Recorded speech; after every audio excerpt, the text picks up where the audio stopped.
जिसमें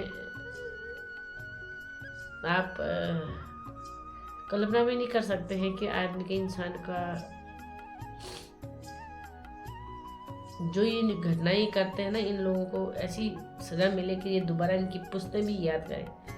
सच में क्या कसूर था उन बच्चों का जिन्होंने अपने पिता को खोया? क्या कसूर था उन माँ का जिन्होंने अपने पति को खोया? क्या कसूर?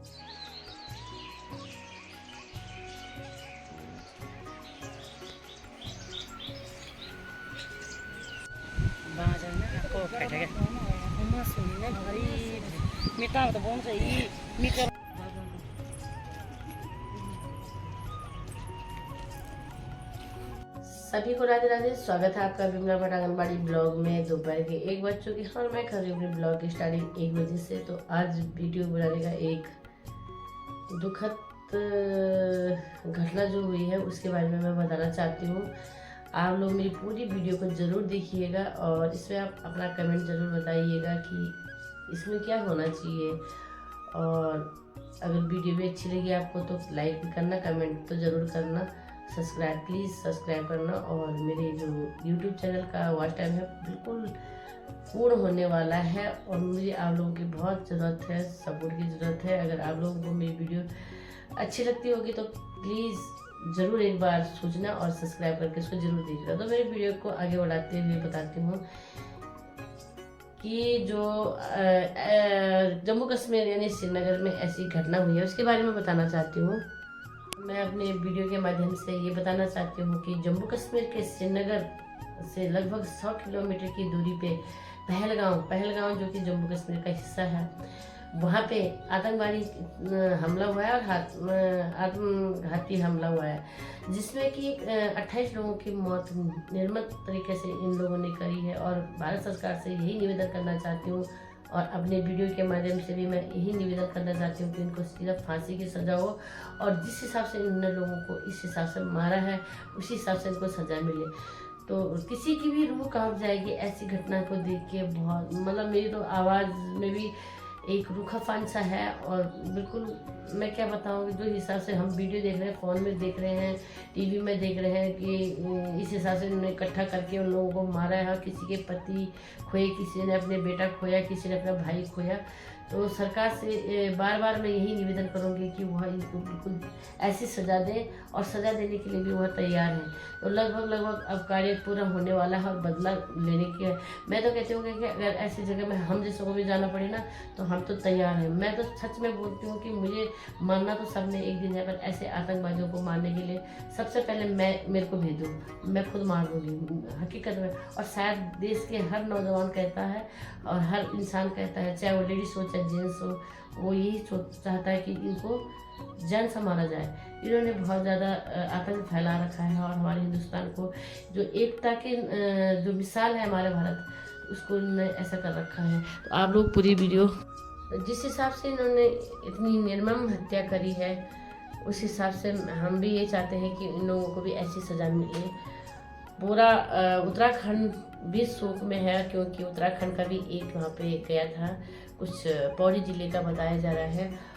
और नेपाल से हो चाहे बेंगलोर से हो चाहे कन्याकुमारी से हो, पूरा देश गमगीन है क्योंकि हर जगह पे ये चर्चाएं हो रही हैं कि ये नहीं होना चाहिए। और सारे देशवासियों को हम यही बोलते हैं, सारी एकजुटता दिखाए, चाहे वो नेता हो चाहे कोई भी हो।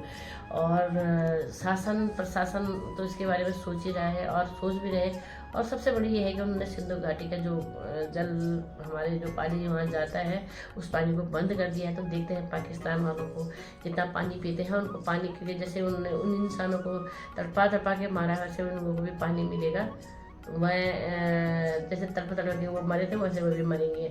तो ये होता है कि हम लोग, मेरे मन में तो उनके प्रति बहुत ही गुस्सा भरा है कि सच में मैं क्या बोल दूँ क्या कर दूँ। लेकिन हम लोग हिंदुस्तानी हैं और हमें अपने भाषा में भी संयम रखना पड़ता है। और आजकल के लोग तो बिल्कुल बोल लेते हैं, लेकिन सरकार जो भी है वो देख रही है, प्रशासन सब देख रहा है। और उन्होंने सबसे पहले सिंधु घाटी का जो पानी को बंद किया है, बहुत ही खुशी की बात है, क्योंकि जिस हिसाब से इन लोगों ने इतनी बड़ी घटना को अंजाम दिया, उसी हिसाब से उनको भी होना चाहिए, क्योंकि उनको पता तो लगा कि कैसा होता है किसी इंसान के बारे में, किसी चीज़ के बारे में। जब ऐसे तो लोग ने जानवर को भी नहीं छोड़ते। आपको मैंने कल की वीडियो में दिखाया होगा कि हमारे यहाँ एक क्या कहते हैं उसको, उल्लू था, जो उसको हमने किस हिसाब से उसको सेवा करी। लेकिन ये ऐसे इंसान होते हैं, इनके भगवान के घर में भी इनके लिए जगह नहीं होगी, और ये ऐसे तड़पते, जैसे तड़पते हैं वैसे तड़पते रहेंगे। तो आप लोग पूरा सहयोग करना, और सारे लोग जितने भी हैं, धरना प्रदर्शन नहीं होता है, लेकिन इनके लिए बिल्कुल एक ऐसा नियम कानून होना चाहिए कि इनको जैसे जिस हिसाब से इन्होंने उनकी हत्या की है, उस हिसाब से उनको भी सजा मिले उसी हिसाब से। और सच में हर देश का नागरिक होता है, उसको सबको गुस्सा, और बहुत सब लोग कि क्योंकि किसी ने अपने पति को, देखो किसी का 16 तारीख को शादी हुई थी और 22 तारीख को वो बेचारा चला गया, और उसके कितने 1 साल की शादी हुई थी, वो घूमने के पर्पज से गए। उन्होंने सोचा वहाँ हम सुरक्षित हैं, और सुरक्षित जैसे जम्मू कश्मीर तो स्वर्ग बोला जाता है जम्मू कश्मीर को। लेकिन एक ने एक वीडियो में बोला कि वो अपने लाभ के लिए मतलब वहाँ पे सहयोग करते हैं। लाभ के लिए क्या, हमारा हिंदुस्तान है, हमारा हिंदुस्तान का यह अंग है, इसलिए हमें इस चीज़ को हमको गौर करना पड़ेगा, और हमारे सरकार को भी यह ध्यान देना पड़ेगा। वीडियो के माध्यम से मैं सभी लोगों को ये बताती हूँ कि सब एकजुटता होकर इसके विरोध करें और आगे बढ़ें।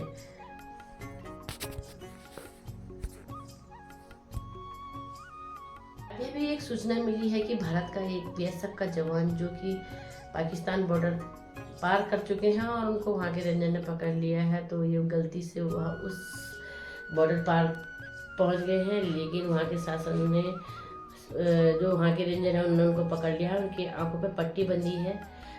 तो उनके जो घर वाले बोल रहे हैं कि इनको जल्दी से जल्दी छुड़ाया जाए और उनको यहाँ भारत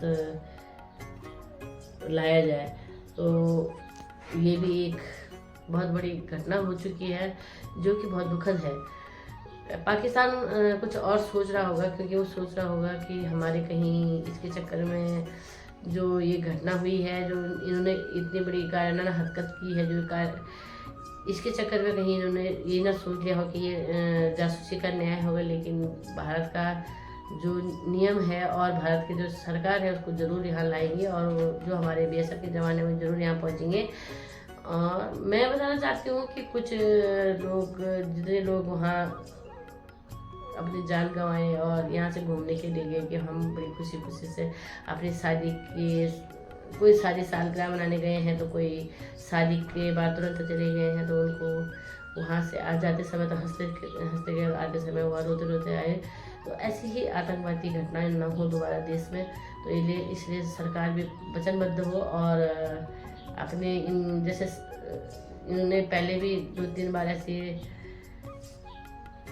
घटनाएं की हैं। आपको बालाकोट का ध्यान होगा, बालाकोट में भी कितने सारे जवान खत्म हुए थे। भारत सरकार ने बहुत सारे जो बैन लगा दिए हैं, तो एक तो है सिंधु घाटी का, और दूसरा है पाकिस्तान के लिए जो वीज़ा बनता है वो बिल्कुल वीज़ा रद्द कर दिया गया है। बहुत सारे जो नियम उन्होंने लागू कर दिए हैं, और फिलहाल दुनिया भर के बॉर्डर पर ट्रक खड़े हैं और आवाजाही सारी बंद है। तो एक हमारा जो बीएसएफ का जवान है उसके बारे में बता रही थी कि वो भी वहाँ फंसा है, और उनको भी निकालने की पूरी कोशिश कर रहे हैं। और कहते हैं ना कि बुरा का हमेशा एक दिन अंत होता है, तो उनका ज़रूर अंत होगा, क्योंकि ये लोग बहुत ही खतरनाक तरीके से हमारे हिंदुस्तान में घुसते हैं, और इनके लिए हमेशा कड़ी से कड़ी सजा होनी चाहिए। 1, 2, 3, 4 तो हो चुका है, लेकिन अब शुरुआत है। अब देखो कितना बड़ा धमाल होने वाला है, आप लोग जरूर देखिएगा। सबसे अच्छी बात यह है कि हमारे देश के विपक्ष के नेता जितने भी हैं, सारे मोदी जी के साथ यानी भारत सरकार के साथ है। उन्होंने कहा है कि जो भी आप एक्शन लोगे हम आपके साथ हैं। तो इसमें अपने ही देश के नहीं, बाहर के देशों के जितने भी मुख्यमंत्री या प्रधानमंत्री या क्या कहते हैं राष्ट्रपति जो भी है, उन्होंने उनको आश्वासन दिया है कि हम आपके साथ हैं, और जहाँ पे भी जो घटना होगी वहाँ पे हम आपके साथ हमेशा रहेंगे बने हुए। और आपका सहयोग करेंगे। हम भी बार बार ये बोल रहा है कि हम भी ब्रह्मपुत्र का जो पानी है उसको बंद करवाएंगे चीन से, तो ये शायद नहीं हो पाएगा, क्योंकि भारत का एक जो सिंधु घाटी, जो सिंधु नदी है, उसका पानी स्टॉक कर सकते हैं और अपने लिए, अगर वो बंद भी करते तब भी। लेकिन जितनी काम होते हैं वो समझौते से होते हैं, लेकिन उन्होंने क्या किया है कि चोरी से, बिना निहत्ते, जिनके पास कुछ वो नहीं था, अपने खेल कूद घूम घाम के लिए गए थे और उन्होंने वहाँ पे इतनी बड़ी दुर्घटना कर दी, इतनी घटना कर दी, बहुत ही। इन आतंकवादियों ने सबसे पहले धर्म पूछा कि आपका धर्म क्या है। जब जो निहत्ते हमारे पर्यटक वहाँ गए थे तो उन्होंने सबसे पहले धर्म के बारे में पूछा, आप हिंदू हो या मुसलमान हो। तो बच्चे भी थे वहाँ पे, बड़े भी थे, कितना दुख हुआ होगा, उन्होंने अपने माँ बाप को वहाँ पे मरते हुए देखा होगा, तड़पते हुए देखा होगा। तो प्लीज़ ऐसी घटनाएं ना करें। ऐसे हम तो सोच भी नहीं सकते इन चीज़ों के लिए। इंसानियत सच में मर चुकी है, लेकिन कानून के तहत मैं बोलना चाहती हूँ इस वीडियो के माध्यम से कि उनको सीधा फांसी की सज़ा हो और ऐसी जगह पर होगी जहाँ पे सारी दुनिया, सारे देश याद करे। क्या कसूर था उन बच्चों का जिन्होंने अपने पिता को खोया? क्या कसूर था उन माँ का जिन्होंने अपने पति को खोया? क्या कसूर था उन भाइयों का जिन्होंने अपने भाई को खोया? तो बिना कसूर के, बिना उसके ऐसी घटनाओं को अंजाम देना क्या बिल्कुल सही है क्या? क्यों ऐसे घटनाएं करते हैं? और सारा देश, क्या सारा संसार इसमें बिल्कुल गमगीन है। वो चाहते हैं कि इसको न्याय मिले, इनको न्याय मिले, और वो भी खुद चाहते हैं कि हमको न्याय मिले। पैसे की जगह में पैसा होता है, सरकार पैसे भी देगी, लेकिन जो उनके लिए न्याय है, न्याय के बराबर कुछ नहीं। क्यों जिनके पति चले गए हैं, जिनका बेटा चला गया है, कौन सा वो वापस आएगा? लेकिन सब लोग एकजुटता होकर अगर इन चीज़ों को आगे बोलेंगे तो शायद उनको पता लगेगा, पाकिस्तान वालों को, कि हाँ, भारत की एकजुटता सबसे बड़ी चीज़ है। कश्मीर को हमारे यहाँ जो भारत का अभिन्न अंग है उसको स्वर्ग माना जाता है, क्योंकि जम्मू कश्मीर के बाद हिमाचल और हिमाचल के बाद उत्तराखंड, तो हमारा सबसे सुंदर सिर का मुकुट बोला जाता है जम्मू कश्मीर को। तो लोग बहुत दूर दूर से वहाँ घूमने आते हैं, बहुत पर्यटक स्थल है हर जगह पे। चाहे आप उधमपुर से चले जाओ, वैष्णो देवी जम्मू कश्मीर में ही आता है, पहलगांव है, नौगांव है, अलग अलग क्षेत्रों में अलग अलग घूमने का है, डल झील वगैरह है। मतलब आप समझ सकते हो कि, और जब अमरनाथ यात्रा होती है तो पहलगांव से ही शुरू होती है। हर जगह पर्यटक स्थल बने होते हैं जम्मू कश्मीर में, लोग दूर दूर से घूमने आते हैं। इसलिए आते हैं कि वहाँ पे सुकून है, पहाड़ों में बर्फ़ होती है, ठंड होती है, तो लोग इतनी दूर दूर से घूमने वहाँ गए थे। तो उनको क्या पता था कि वहाँ जाके उनके ये मिलेगा। कुछ लोग, आप कल्पना भी नहीं कर सकते कि जहाँ पे इतना पैदल जाना पड़ा उनको, घोड़ों में जाना पड़ा, और अपनी जान को जो जोखिम में डाल के फिर वापस ही उनको आना पड़ा। तो जाते समय तो वो घोड़ों से गए होंगे, पैदल से गए होंगे, बिल्कुल पथरीला रास्ता था, और कम से कम जो वहाँ गए होंगे तो उनको पता होगा कि किस हिसाब से हम वहाँ पहुँचे। फिर जब ये घटना हुई, क्योंकि बहुत वीडियो वायरल हो चुकी है, बहुत सारी वीडियो से आप देख सकते हैं, चाहे फ़ोन के माध्यम से, चाहे टीवी के माध्यम से, तो उसमें साफ साफ दिख रहा है कि कोई आवाज़ आ रही है, बंदूक की आवाज़ आ रही है, एक आदमी बोल रहा है कि वहाँ गोलियाँ चल रही हैं, भागो यहाँ से। कोई कुछ अलग, जिनके पास जो साधन था, किसी ने लाइव आए के बोला होगा किसी। पर मेरे समझ में एक बात नहीं आई कि अगर ये जितना ये वीडियो चला रहे थे, उतना अगर किसी के पास इतना टाइम होता है कि वो पुलिस फोर्स या किसी को नंबर लेते, या सरकार की चूक वहाँ पे रही होगी, क्या पता कि वहाँ पे साधन नहीं थे, भगवान जाने, उनको पता होगा। लेकिन हमें अधूरी जानकारी तो है, पूरी जानकारी तो हमें है नहीं कि वहाँ पे कैसा कैसा है। लेकिन वहाँ पर जो भी है बहुत अच्छा जगह थी, वहाँ घूमने लायक था। बिल्कुल लोग अपने मौज मस्ती में घूम रहे थे, नाच रहे थे, बच्चे घूम रहे थे। लेकिन अचानक जो पेड़ों के पीछे वो पता नहीं कैसे छुपे हैं। पहले गाँव जो यहाँ पहाड़ों में होता है तो ऐसे करके पेड़ है, पेड़ के लिए ऐसे बना रखा, ना खोखला टाइप का होता है, हमारे यहाँ भी होते हैं। उसके अंदर उन्होंने खान पान का, जो पाकिस्तानी दो मूल के बताए जा रहे हैं कि पाकिस्तानी हैं और बाकी कश्मीर के ही आतंकवादी हैं, जो कि नहीं चाहते हैं कि हमारा कश्मीर आगे बढ़े, नहीं चाहते हैं कि हमारे कश्मीर के लोग अच्छा हो। इन लोगों को इतना होना चाहिए कि हमारे कश्मीर के लोग ही हमारे भारत के लोग हैं, और समझ नहीं आता कि कैसे ये आतंकवादी बन जाते हैं क्या ये कितनी मजबूरी होती है कि यह आतंकवाद, किसी की जान लेना, किसी की हत्या करना, क्या ये सही है? ये खुद ये लोगों को सोचना चाहिए, लेकिन समझ में नहीं आता कि कैसे यहाँ के नौजवान इतना गुमराह हो जाते हैं, कितने वहाँ के लोग इतना सोचने लग जाते हैं कि हमें इस लाइन में जाना है। अरे डॉक्टर बनो, वकील बनो, अच्छे काम करो, अच्छी चीज़ें करो, तो आप लोगों को अच्छा नाम आएगा, आगे बढ़ोगे। तो मैं भारत सरकार से यह निवेदन करना चाहती हूँ कि ऐसी घटना दोबारा हमारे देश में न हो, क्योंकि बहुत ही दुखद घटना ये थी। और कैसे उन लोगों को मारा, कैसे इस हिसाब से उनका धर्म पूछ के मारा गया। मैं तो बहुत ही दुख हो रहा है, शायद बहुत लोगों को उसके बारे में दुख होगा, क्योंकि बहुत ही पूरा सारे। मैं भारत सरकार से यह निवेदन करना चाहती हूँ कि दोबारा ऐसी घटना ना हो और इसके लिए वचनबद्ध रहे। और इसको, जो ये घटना हुई है, ऐसी घटना दोबारा ना हो और उन लोगों को कड़ी से कड़ी सजा मिले। बहुत लोगों ने अपने बच्चों को वहाँ पे खोया था, तो कैसे चिल्ला चिल्ला के रो रहे थे, उनको देख के बहुत दुख हो रहा था। सच में एक बहुत ही दर्दनीय घटना जिसको बोलते हैं वो है।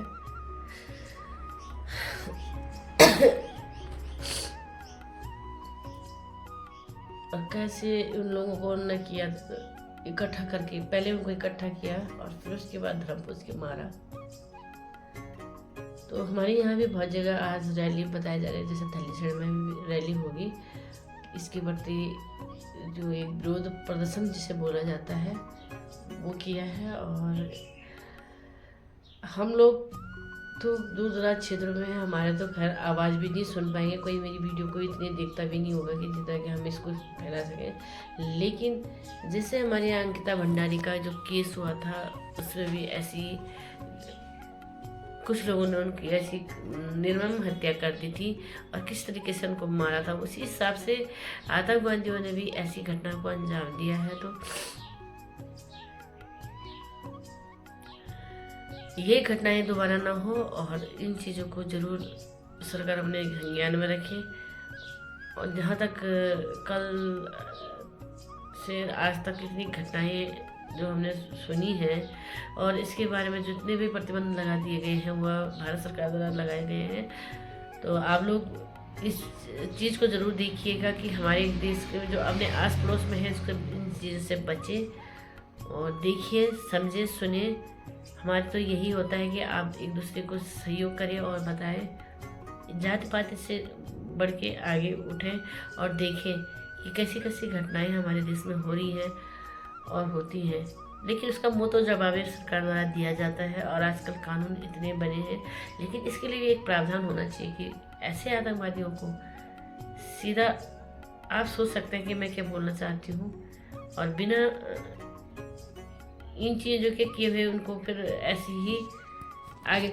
और कभी कभी क्या होता है कि कुछ चीज़ें ऐसी होती हैं कि जब तक हमारा कानून इसके लिए लड़ता है, लड़ते सालों बीत जाते हैं, तो ऐसा नहीं होना चाहिए। कसाब की तरह जल्दी से जल्दी उनको फांसी सज़ा मिलनी चाहिए, जबकि उनको भी 2 साल लगे थे लगभग। लेकिन फिर भी उसका तो यही हर्षण हुआ था कि जैसे कि ऐसे आतंकवादी जो कि जिन्होंने कि संसद में हमला किया था इसने सामने, और मुंबई हमला है, बालाकोट हमला है, तो बहुत सारे हमले ऐसे हैं कि जहाँ पे आज तक भी लोगों के रूह कांप जाती है और लोग अभी तक उस चीज़ को देख के ही सहम जाते हैं। इसमें से मुझे तो बहुत बहुत बेकार लगता है। सच में आप कल्पना भी नहीं कर सकते हैं कि आदमी के इंसान का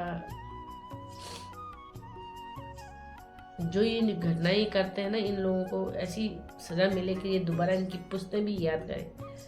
सच में मेरा ये था आज एक जो वीडियो पहलगाम वाला, इस पे आधारित मैंने यह वीडियो बनाई है और उन लोगों के प्रति मेरा संवेदना प्रकट करती हूँ जिन्होंने अपनों को खोया है।